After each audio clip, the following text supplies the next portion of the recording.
The biggest mistake we see buyers in the Bay Area make when they're shopping for a home is first they look at price and then they think about their daily life. And that's how you end up with parking chaos, noise you can't handle, no matter the renovation you do to the house. Or if you're living in a condo or TIC building, a building situation that you did not underwrite in your initial financial planning for your home purchase. So today we're gonna rank San Francisco's neighborhoods from worst to best, not based on vibes, but based on day-to-day livability and some fundamentals that I'll outline here. I'm Katie Pratt. I'm a San Francisco Bay Area realtor. I help buyers and sellers make smart moves across the Bay Area. In this video, and I always tell clients, verify the data, verify the block, verify the building. Two quick rules before we rank anything. In San Francisco, I mean, there's a reason there's such a discrepancy between what official neighborhoods there are through San Francisco Association of Realtors, the real number of neighborhoods that we have, which is closer to like 90. So rule number one, in San Francisco, neighborhoods don't behave like neighborhoods. They behave like a patchwork of blocks. So two streets apart can have a totally different environment. And rule number two is that if you're buying a condo or a TIC, which can have varying numbers of other units, the size of the building can vary greatly depending on which neighborhood you're in. Remember that you're buying that building's balance sheet, not just the unit itself. If you're in a TIC, you're buying a percentage of that building.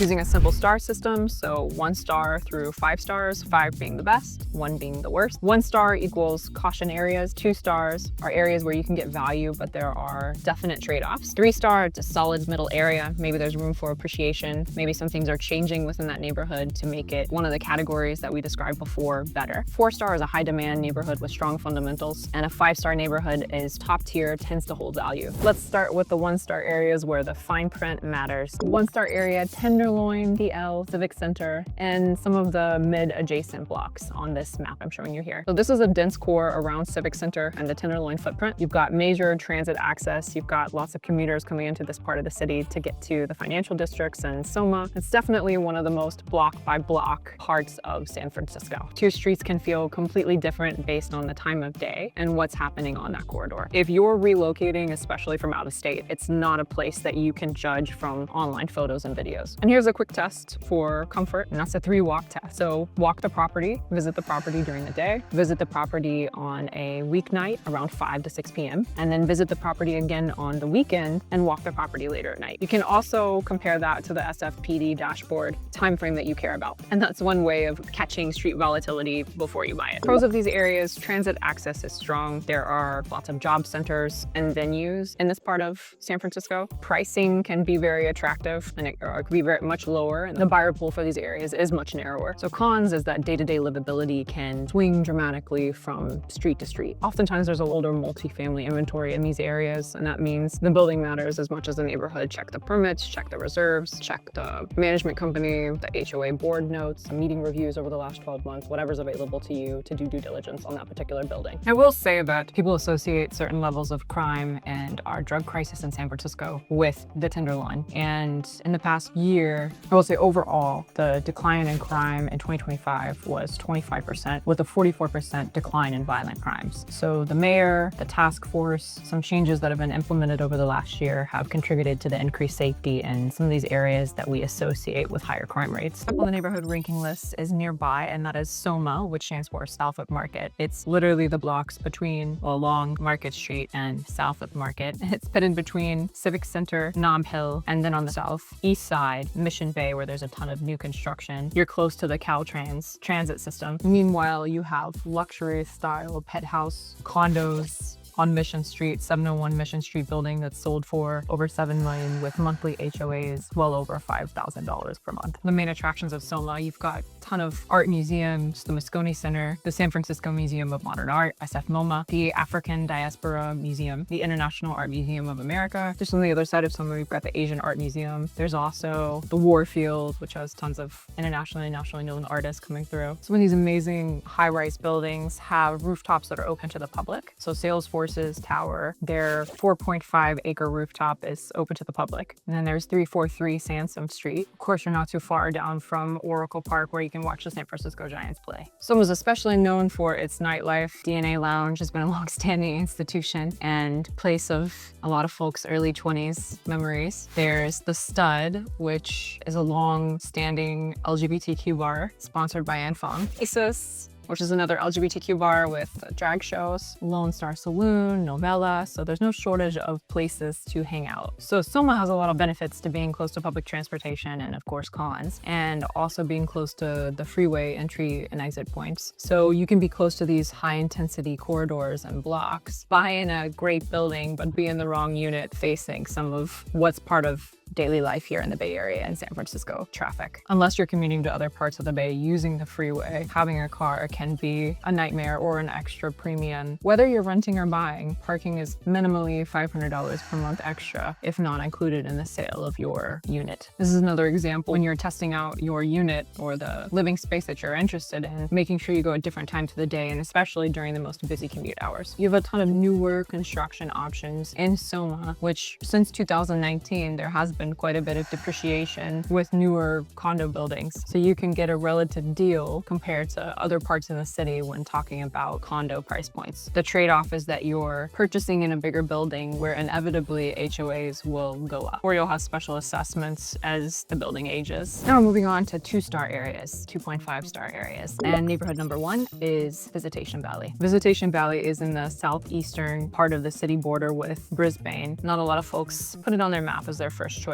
But one reason I'm ranking it as 2-star is there's still some value to be gained. It's not as close to public transportation as some other neighborhoods I'm going to name in this neighborhood ranking list. It is one of the sunnier parts of the city. Some pros are that you're also close to John McLaren Park and some of the playgrounds in the surroundings, and Crocker Amazon soccer fields. Looks like one of the few barbecue businesses still in San Francisco. You can get some good barbecue in San Francisco. That's Drew's Barbecue. Also for Visitation Valley, especially near Sunnydale, crime rates tend to be higher than they are in other parts of the city. It's another reason for the ranking. And your proximity to major retailers, grocery stores. There is a grocery outlet. There aren't as many retailers and small stores, small shops like there are in other parts of San Francisco. You can feel isolated. While you're connected by Muni Line, you're further away from BART. While there hasn't been a lot of inventory in the last 6 months in Visitation Valley, the median price is below $1 million, which is lower than most other neighborhoods in San Francisco when we're talking about detached single-family homes with no HOAs, no tenancy in common units. The median price was $925 and the average price, sold price, was $1 million. The closer you are to Portola, the higher the price point. I will note that I've seen some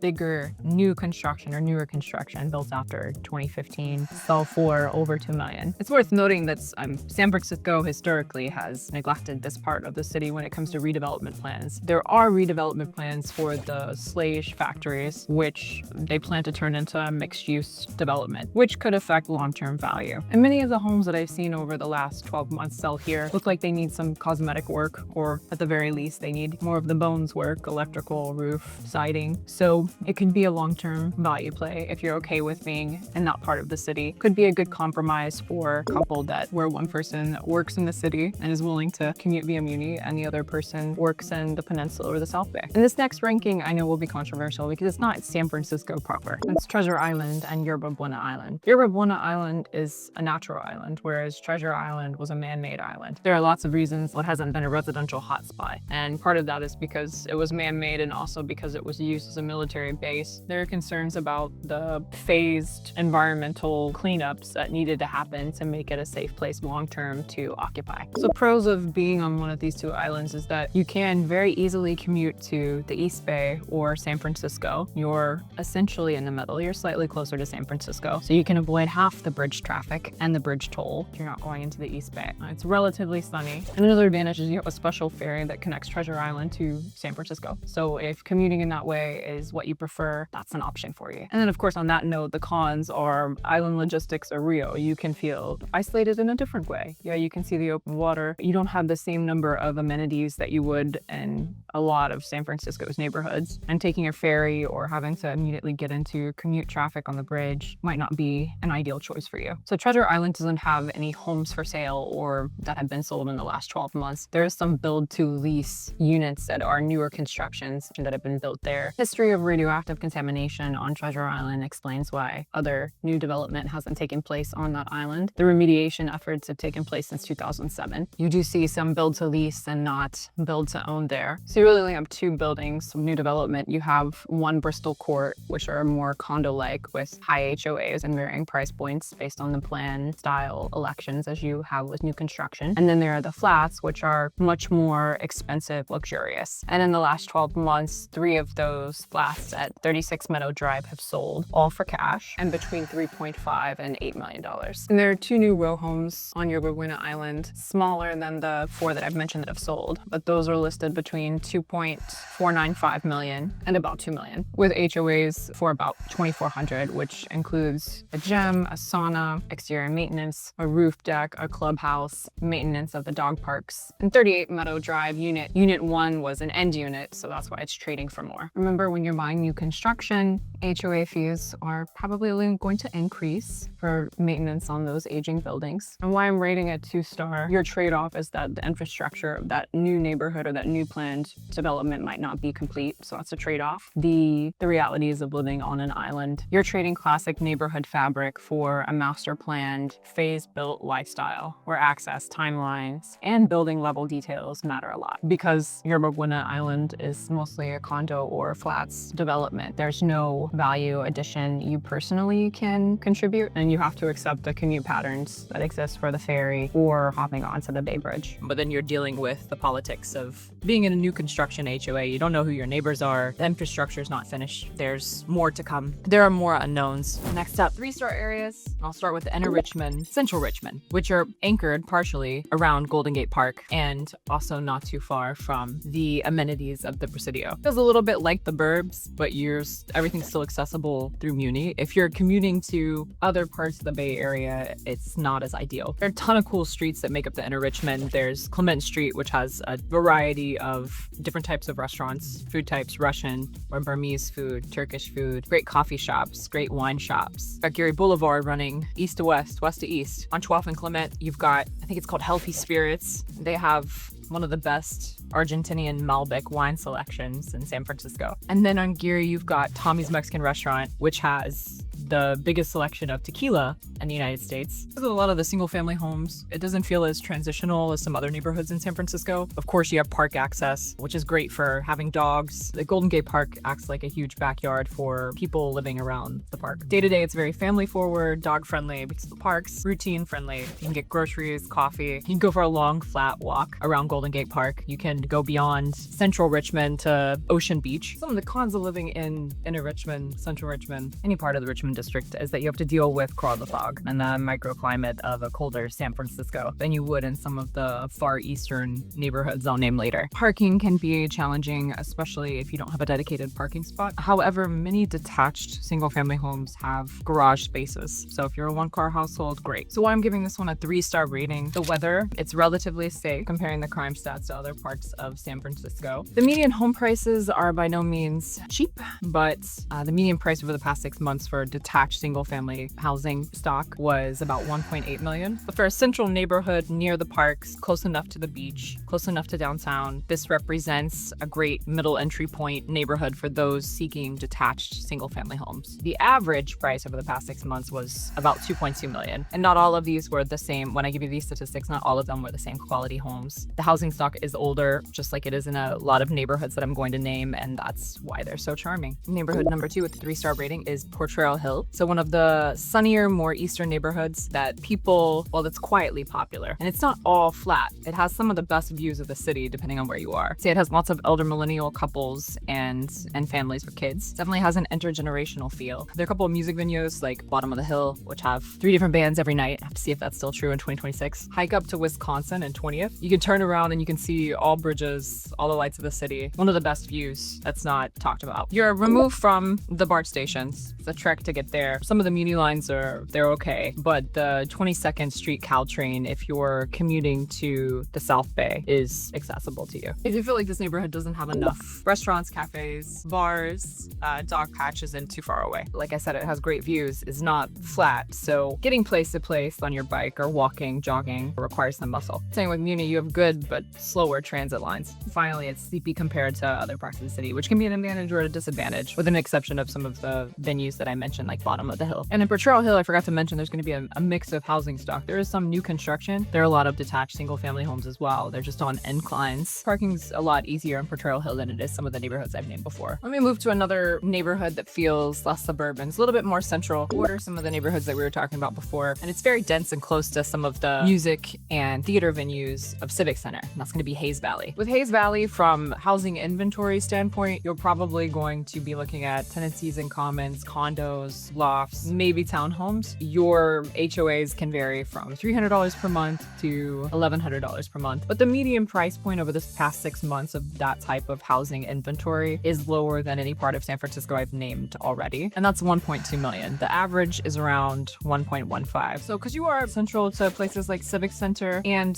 the BART station is accessible, you have to walk down Market Street. Safety it's not the best. It's not the most safe neighborhood of the neighborhoods I've named. However, you can feel removed from street activity and also some of the other points that I'm going to make about Hayes Valley if you choose to live in one of these larger condo buildings where you're far removed from the street. The weather's relatively better compared to central San Francisco and western San Francisco neighborhoods I've named, but you will get some fog occasionally. You are bordering the Haight-Ashbury, famous hippie land, and you are bordering the Civic Center, as I was saying before. You can also walk to Alamo Square, which is another attraction of being in Hayes Valley. So why is it only 3 stars? While you have limited type of housing stock that you can purchase here, it is at a lower price point. Depending on your HOA, your monthly liability could be a lot higher or equivalent to what it would be in purchasing a single family home in some of the other neighborhoods that I've named. It's not a quiet area, so if you buy in an older building, make sure you have dual or triple pane windows. Some of the safety, there could be spillover from surrounding neighborhoods. As I've stated in other videos, anywhere in the Bay Area, you want to make sure if you have a car, it's much better if you have protected parking than if you were to park on the street for various reasons. At 3.5 stars, next on the list, we have Bernal Heights. This is actually less homogenous and more bohemian than some of the other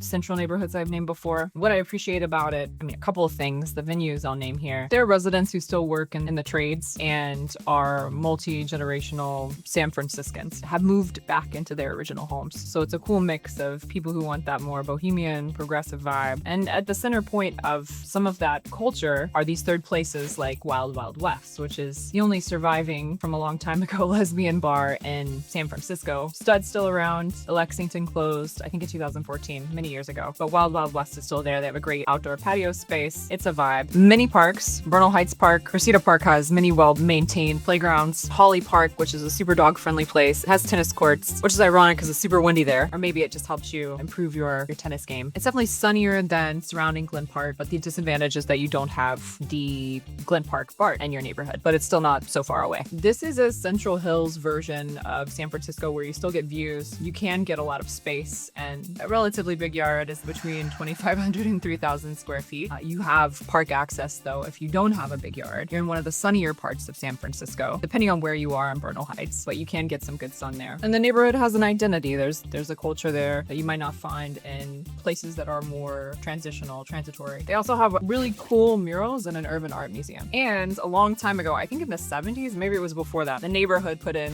the Esmeralda street slides, which were these metal slides built into the side of some of the hills. It's one of those neighborhoods too. If you are compromising on not wanting to leave the city, but you work in the Peninsula or the South Bay, you're close to the I-280 and the 101, it's one of those more sunnier neighborhoods where you can still feel like you're close enough to Central City. Am I giving it 3.5 stars versus 4? It's a little further out when we talk about centrality. It is sunnier though. Again, depending on what part of Bernal Heights you're living in. The topography can be challenging if you're walking everywhere. And if you have a car, if you don't have dedicated parking, that can be challenging. You still have transit options. You don't have a BART station per se. You have one in Glen Park across the way. You have plenty of muni options, lots of natural spaces to enjoy if you don't get much of a yard. The housing stock and the value you get for that housing stock, there are a lot more detached single family homes. The prices tend to increase as you get closer to Noe Valley, Potrero Hill border. The median sold price for a detached home in the last 6 months was $1.625 million. The average price was $1.811 million. I'm talking about detached homes, not tenancy in common, not condos, not lofts. Some of these might have 0 lot lines. Not most of them don't, meaning there's a setback from surrounding properties on both sides. Some of these homes that I've toured have had basement space that's not counted in the square footage that's on record. That's where the ceiling heights are at least 7'6", which is San Francisco's rule for habitable ceiling heights. You don't have to excavate or lift the property to gain that square footage. I mean, maybe you don't for the tax assessor's office, but you have potentially habitable living space in a home that you pay this premium of 1.6 for. Still much lower than some of the other neighborhoods I've reviewed in San Francisco in my other videos. Seems like Holly Park homes have been trading at a premium, being right across from Holly Park, absolutely trading above the median value that I've named here. The other reason it's 3.5 is as you get closer to the freeway, some of the freeway corridors, you can hear that noise in your backyard. It can sound like white noise to some folks, but during peak traffic hours, that background noise could be a deal killer for you. In terms of safety and how it feels at night, yes, like everything is block by block in San Francisco, but we can say that it's a relatively low crime rate area. Just a reminder that there are a ton of other 3 to 3.5 star neighborhoods and micro neighborhoods in San Francisco. We don't have time to cover all of those in this video, but we will in other videos. Moving on to 4-star. What does 4-star mean? These are definitely the neighborhoods that people consistently fight over, and they probably have sunshine, lower inventory, more classic architecture, potential for greater space, views. And one of the 4-star neighborhoods is Noe Valley, otherwise known as Stroller Valley. It is located underneath the Castro Eureka Valley next to Mission Dolores, and Twin Peaks, as well as Upper Market, blocks Carl the fog from moving in. So it is not always sunny, but it's one of the sunnier parts of San Francisco. Not nearly as sunny as Potrero Hill or Dogpatch, for example. People here pay for the lifestyle, the architecture, the higher walk score, relatively walkable errands. I am in the central city, but it feels very much like a neighborhood vibe. It's residential, functional, but not dominated by high commercial activity like you'd get in the Castro on Market Street. Yet if you want proximity to the Muni lines, you might elect to live in the northern or northwest corner, northeast corner of Noe Valley. And if you're walking to the 24th Street BART, depending on what part of Noe Valley you're in, there would be some incline getting from Noe Valley past Dolores to 24th Street and Mission. You also have an incline going up to the dog park, which is Upper Noe Valley. So cons of being here, entry-level pricing is higher than some of the middle-tier neighborhoods I've named so far. And there's very limited inventory. Some of that inventory gets scooped up by investors who see the value add potential and see the rate of return from the square footage addition. For example, there was a home that was, I think it was on Day Street, maybe it was on it's in the news, but there were earthquake shacks that were on the back of the property that weren't supposed to be brought to the front. There were approved plans for, I believe, the use of those earthquake shacks. That property could have a horizontal expansion, approved, plan ready, sold for $1 million. So you have to have someone whose most retail buyers aren't ready to take on that type of project, but that property undoubtedly will resale for probably over $3 million, given the market stats of the last 6 to 12 months in Noe Valley for single family homes. One reason it's 4 stars, a lot of the housing inventory has not been converted into tenancies in common. There isn't a whole lot of multifamily housing stock. It's not dense compared to a neighborhood like Hayes Valley or Soma. It's definitely not a bargain neighborhood. That's not to say you can't find a property that has value add potential by going through the city permitting process, taking in downstairs space, abating previously added without permits square footage. Housing will definitely hold value here. Like I was saying, most families are detached single family homes. There are some recent exceptions I can think of in terms of new construction that were smaller condo buildings. But in the past 6 months, the median sold price of detached single family homes that weren't tenancies in common was about $3.7 million.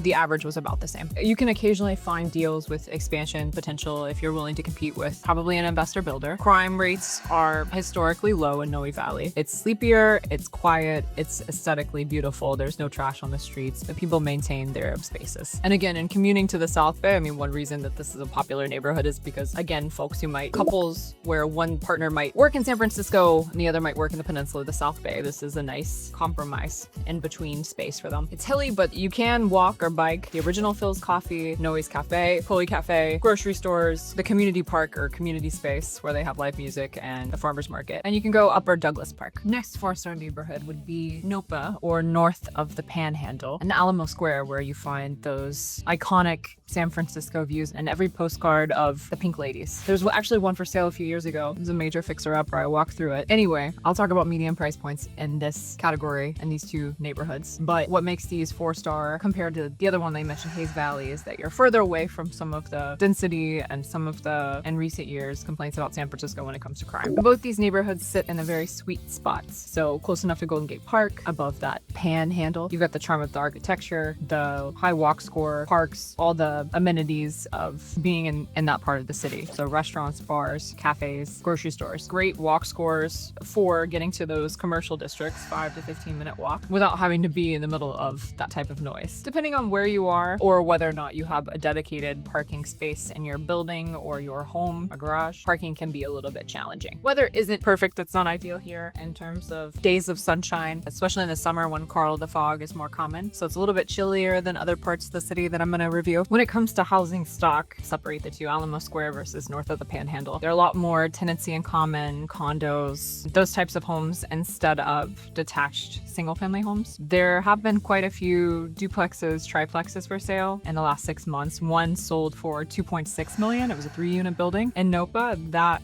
is a much better deal than some of the tenancy in commons that I see. When I include the tenancy in common units, some of the condos, varying HOAs, the median sold price in Nope over the last 6 months is about 1.575. As a model home TIC for one that's sold in the last 6 months, there was one on Grove Street. It was 1729 Grove Street, 2-unit building, sold for $1.755 million, and the HOA was only $300 per month only. A 1-bedroom unit without parking in a 4-unit building, 2041 Hayes Street, just a block from the park, sold for $829,000, only on the market for 10 days. And the HOA on this property was $285. So if you're willing to look for a 1-bedroom or studio, you can find deals in this part of San Francisco. Next up, under 4 stars, I'm going to do a cluster of neighborhoods, again, because it's hard to capture every single one I'd like to cover in San Francisco in this rankings video. But I'm going to say Eureka Valley, which includes the Castro, Dubose Triangle, and Corona Heights. In lumping this umbrella neighborhood and some of these micro neighborhoods together, I'm making some generalizations about walk score, because not all the terrain is the same. I will make those distinctions as I talk more about these neighborhoods. So it's generally sunny, which is one advantage, one reason I'm putting this under 4 stars. I mean, it depends on,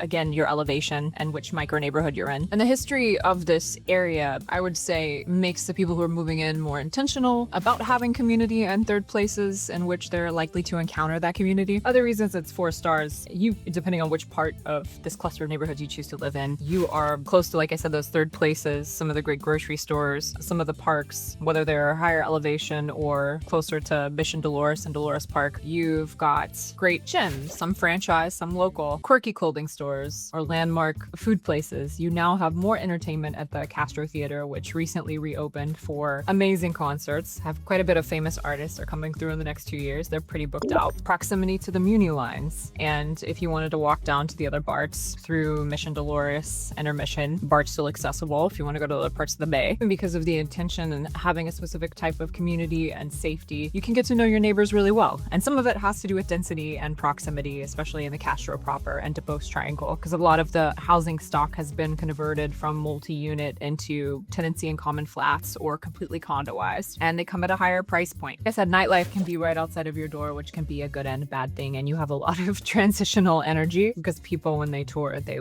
might want to see the Castro, they might want to visit the Castro from other parts of the United States, and especially during months like Pride Month. So I'm lumping some market data from all of these neighborhoods, but in the last 6 months, the median price of a detached home, not the tenancy in commons or condos, which, by the way, you're more likely to find this housing stock in Eureka Valley, in lower Eureka Valley below the Castro, or in Corona Heights, was about $3.3 million. And keep in mind that some of the homes in Corona Heights have 0 lot lines, meaning there are no setbacks from that property with the other properties. You can find some higher square footage tenancy in commons and Corona Heights for under $1.5 million with lower HOAs. And again, I would expect these neighborhoods they're 4-star because there is still some value add opportunity with some of the types of buildings that you can find here. Parking's a nightmare, but you have plenty of public transportation to get by because of its history and some of the cultural events that define San Francisco that happened and continue to happen in this neighborhood. I think there will always be a drive for this micro economy in the Castro, whether you own a mixed-use building and a storefront or have a multi-unit building with short-term rentals. Yeah, or just looking for roommates to house hack in your new loft on Castro Street. Next up, 5-star neighborhoods. These are the most competitive neighborhoods, but also the most expensive neighborhoods in San Francisco. Some of these that I'm naming are where the ultra wealthy live. The rankings aren't so much defined by accessibility as much as they are long-term value holds, centrality. Each of these 5-star rankings assumes different aspects of my own ranking system. So, for example, neighborhood number 1, Seacliff. Seacliff, the famous neighborhood, it was one of the original residence parks. It's definitely very limited in inventory and has some of the most iconic views of the Golden Gate Bridge and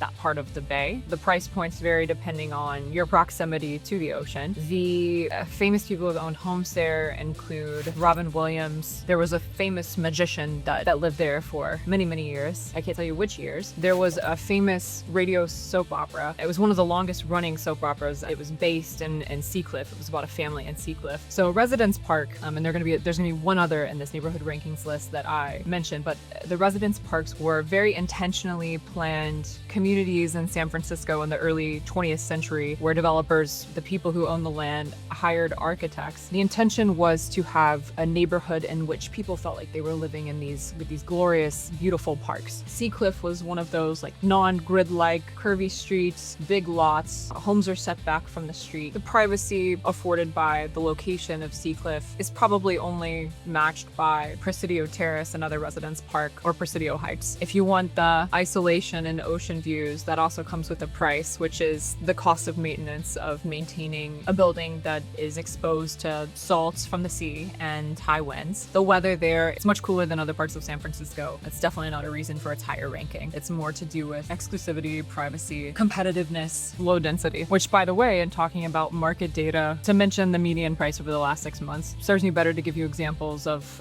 sold homes in the last 2 years. 290 Seacliff Avenue that sold for $26 million right by the ocean, whereas 16 Seacliff Avenue sold for $12,400,000. Another 5-star neighborhood is on the western side. It's one of the western neighborhoods and comes at a much lower entry price relative to Seacliff, and that's St. Francis Wood. It was also a planned residence park, and Forest Hill Extension offers the same sort of privacy and suburban feel with a slightly lower median entry price. This is another one of San Francisco's residence parks. It's on the National Historic Register, which speaks to its architectural cohesion and the intentionality of the neighborhood design. It doesn't feel like a grid neighborhood. So you have larger detached homes with larger lots than some of the neighborhoods I previously named at a much more, again, not affordable to everyone, but the median price point compared to the ultra luxury neighborhoods I've mentioned is much lower. So under 4 million. And you have generations of, there's not a whole lot of turnover here. There are families who come back to live in St. Francis Wood after being raised there, moving away. They come back and they raise their kids in St. Francis Wood. So in this neighborhood, and I believe in the 1980s, everyone band together, the HOA band together to replace all the fountains that are a part of the appeal of this neighborhood. And that HOA also supports the maintenance of the tennis courts and other common maintenance areas that you don't often see with single family home neighborhoods in San Francisco. And over the last 2 years in St. Francis Wood, there are only 18 detached homes for sale in St. Francis Wood proper. And the HOA annually is anywhere between $3,000 to $6,000. Median home price over the last 24 months was $4.3 million. If you decide to move over to West Portal, there's no HOA for single family homes. You might be purchasing a much smaller home in terms of 3,300 square feet versus 1,800 square feet. Your median home price is about $2.5 million. And with Forest Hill, there are annual HOA fees. You can find homes that have 3,000 or so square feet, and you're going to pay around the same price point for Forest Hill extension, but the median home price is slightly lower. Lastly, I'm going to talk about a more central eastern neighborhood. I'm going to go back to Upper Pacific Heights, Cow Hollow. Inventory is super limited. If you want a single family home, it will likely cost you above $5 million.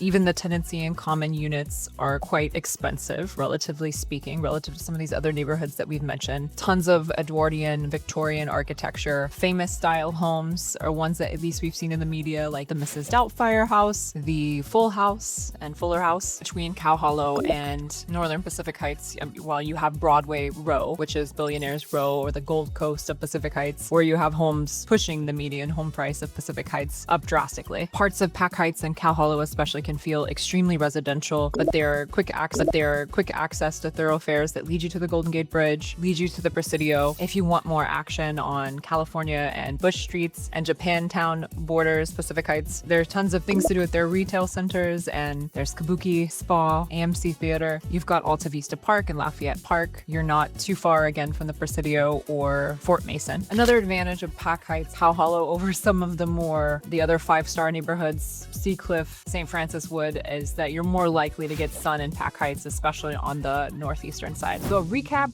and some honorable mentions for neighborhoods I might not have mentioned here. Best for sun and views is going to be Potrero Hill and Bernal Heights. Best for a village feel is going to be Glen Park and Noe Valley. Best for park access, daily outdoors. The most accessible neighborhoods anyway are going to be Inner Richmond, Central Richmond, Nopa. For social and waterfront energy is going to be, we'll say, Marina and North Beach. And the best for blue chip, long-term holds, Upper Pacific Heights, Cow Hollow, Presidio Terrace, which I didn't get into in this video, Seacliff, St. Francis Wood, Forest Hill. If you're thinking about buying in San Francisco based on a short list of the things that are most important to you and you want to schedule a strategy call with us, click on the link below. Happy to see you in the next video where we go into more details about to figure out which neighborhoods or which buildings could be right for you.